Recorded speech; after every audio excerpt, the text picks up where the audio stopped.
In my years of teaching organic chemistry, I always get the question, how to study for this course. How do I study to succeed, to make an A? Well, let's think about how learning works, and let's think about that in relevance to study patterns and study habits. Have you ever dreamed about something that you were working on? Maybe playing some music, soccer game? Well, organic students often dream about organic chemistry. And it turns out that there was a study on this. When you dream, you're remembering the emotional aspects of that day. The things that we are emotionally tied to, we hold on to. Think about your happiest day ever.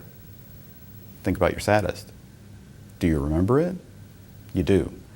Because as you slept, your body tied the emotion to the memory, and that helped you remember it. What does that mean in studying? It means two very important things. When you study, you need to study actively and intensely. You need to get into the content. You need to really, really be thinking about it. You need to challenge yourself. Don't passively read through the content, but challenge yourself to think about it. Get emotionally tied to that content. Now, don't get frustrated. That turns out it wipes out all of the success you got from studying. The second is sleep is actually an important part of the learning process. Which is better?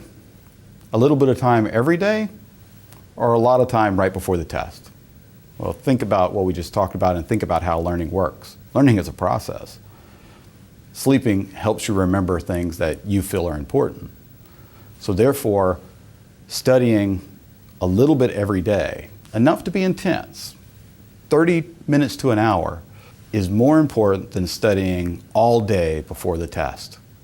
Most often when I have students that say, man, you know, it's Monday and now I know this, I didn't know it on Friday. When I ask them, well, when did you start studying for Friday's test? They'll say, Wednesday. And I'll say, well, how many hours did you study? They'll say, 24. 24 over 3 or 4 weeks would have been great. 24 in a day, not so much. Because it is a process, and that process takes time. You also need to reflect.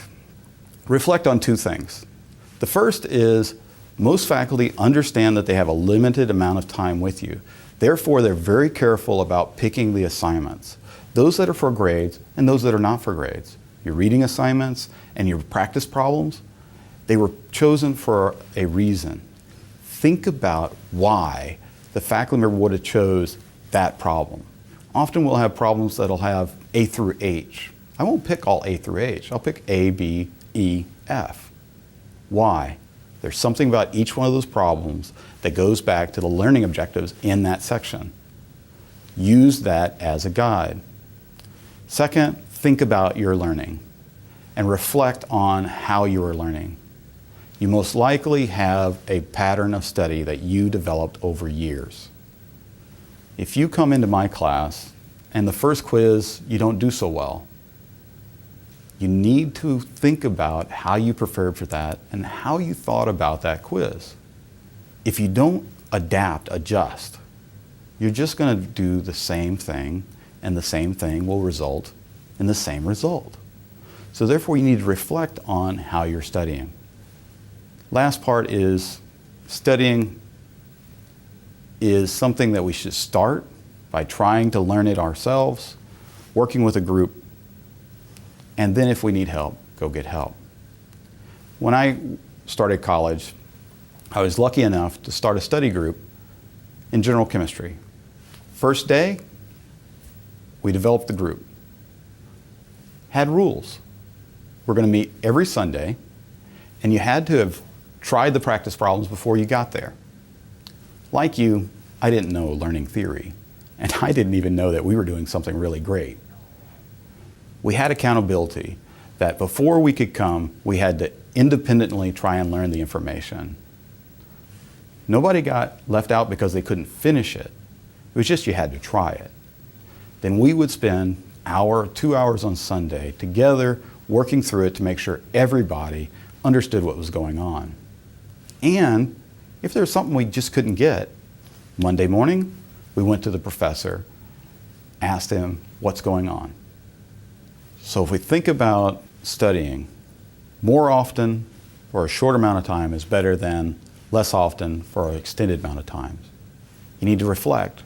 Reflect on what the faculty member has assigned and help that direct your studying.